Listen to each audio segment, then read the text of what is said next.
రైట్గా BCY party chief Ramachandra Rao మాట్లాడుతున్నారు. లైవ్లో చూద్దాం.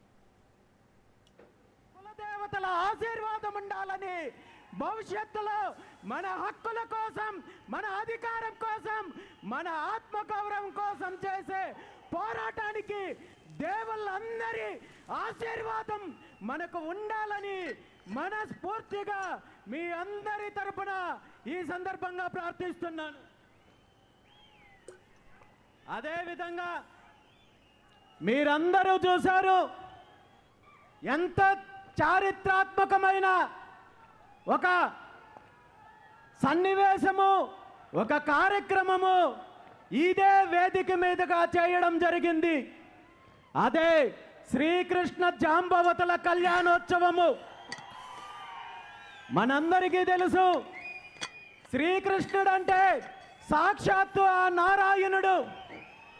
భవిష్యత్తు తరాలకు, భవిష్యత్తు యుగాలకు భగవద్గీతను అందించిన దేవదేవుడు మాత్రమే కాదు, ఆనాటి దోపర యుగంలోనే భవిష్యత్తులో కులాల మధ్య చిచ్చులు రేపడతారు, కుట్రలు పన్నుతారు, కుతంత్రాలు పన్నే స్వార్థపరులు కలియుగంలో రాజకీయాల రూపంలో, రాజకీయ నాయకుల రూపంలో వస్తారని తెలిసి ఆనాడే శ్రీకృష్ణుడు మొట్టమొదటిసారిగా కులాంతర వివాహాలకు నాంది పలికి ఒక సామాజిక చైతన్యానికి పిలుపునిచ్చారనే విషయాన్ని మనందరికీ తెలియజేయాలనే ఉద్దేశంతో ఈరోజు ఈ వేదిక సాక్షిగా శ్రీకృష్ణ జాంబవతుల కళ్యాణోత్సవము నిర్వహించామనే విషయాన్ని ఈ సందర్భంగా తెలియజేస్తూ, ఆ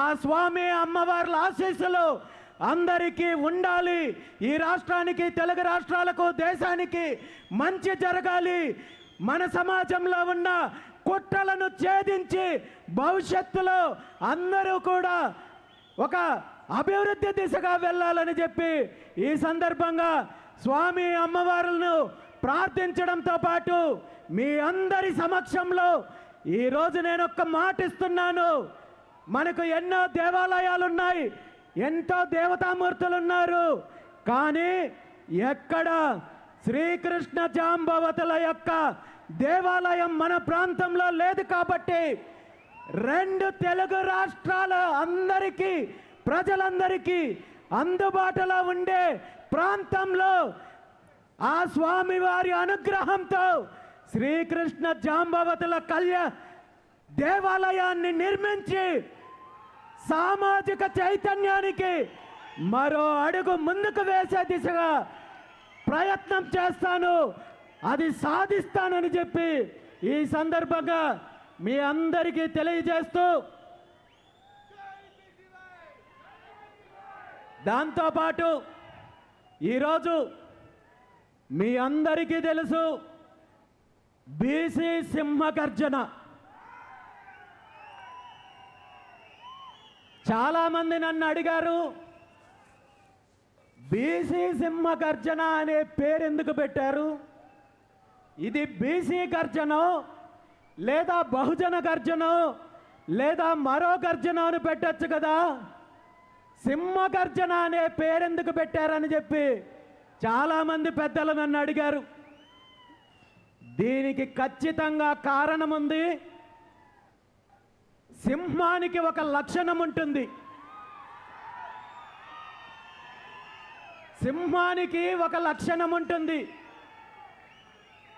అడవిలో ఎన్ని జంతువులున్నా, సింహం కంటే బలమైన జంతువులున్నా, సింహాన్ని మాత్రమే రాజు, అడవికి రాజు అని ఎందుకంటారో మీకు తెలుసా? సింహానికి తనకు ఏం కావాలో స్పష్టంగా తెలుసు. తనకి ఏం కావాలనే దానిపైన స్పష్టత ఉంటుంది. తనకు కావాల్సిన దాన్ని సాధించుకోవడానికి తనకు ఖచ్చితంగా సాధించుకునే వ్యూహం ఉంటుంది. కాబట్టి అడవికి రాజు సింహమైంది. ఈరోజు బీసీల యొక్క డిమాండ్లను నెరవేర్చుకోవడానికి, బీసీ ఉద్యమానికి నాంది పలకడానికి బీసీ సింహగర్జన పేరుతో ఈరోజు ఈ కార్యక్రమాన్ని నిర్వహిస్తున్నామని చెప్పి ఈ సందర్భంగా మీ అందరికీ తెలియజేస్తున్నాను. గత సంవత్సరం 2025 డిసెంబర్ 11వ తేదీన విజయవాడలో బీసీ మహాసదస్సు పేరుతో ఈ తెలుగు రాష్ట్రాల్లో ఉన్న బీసీల యొక్క సమస్యలపైన, బీసీల యొక్క డిమాండ్లపైన అనేక మంది పెద్దలు, సంఘాలను ఆహ్వానించి చర్చించిన తర్వాత 5 ప్రధాన డిమాండ్లను నెరవేర్చుకోవడానికి భవిష్యత్తు ప్రణాళిక ప్రకటిస్తూ ఆనాడు ఈ బీసీ సింహగర్జన కార్యక్రమం గురించి, బహిరంగ సభ గురించి ప్రకటించడం జరిగింది. ఈ కార్యక్రమాన్ని ప్రకటించిన రోజు నుండి ఈ రోజు వరకు ఈ రాష్ట్రంలో ఉన్న అధికార పార్టీ కావచ్చు, బీసీ వ్యతిరేక శక్తులు కావచ్చు, బహుజనుల వ్యతిరేక శక్తులు కావచ్చు, పరిపాలన పక్కన పెట్టి, వాళ్ళ వ్యాపకాలు పక్కన పెట్టి పూర్తిగా బీసీ సింహగర్జన కార్యక్రమాన్ని ఏ విధంగా అడ్డుకోవాలి, ఏ విధంగా తప్పుదారి పట్టించాలి, ఏ విధంగా నిర్వీర్యం చేయాలి, ఏ విధంగా తప్పుడు ప్రచారం చేయాలి, ఏ విధంగా తప్పుడు కథనాలతో ప్రజల్లో అయోమయం గురి చేయాలని చెప్పి ఈ 2 నెలల కాలంలో వీళ్ళందరూ చెయ్యని ప్రయత్నం లేదు.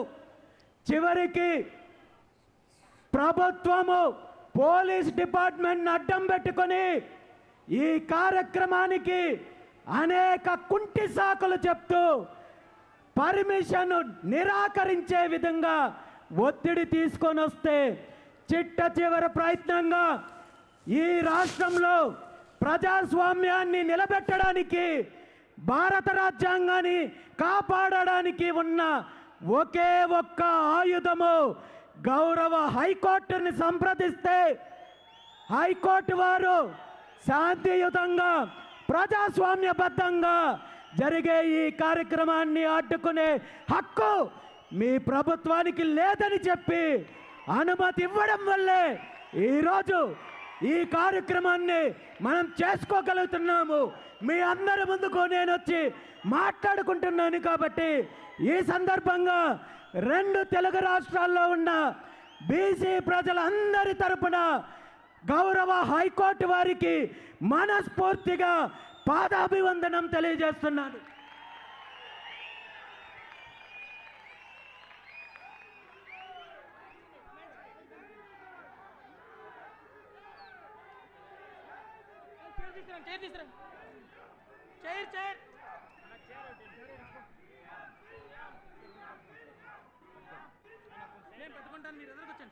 మీ అందరి సమక్షంలో గౌరవ హైకోర్టు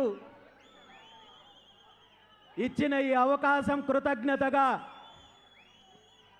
పూలమాల సమర్పించే కార్యక్రమాన్ని కూడా చేస్తున్నానని చెప్పి తెలియజేస్తున్నాను.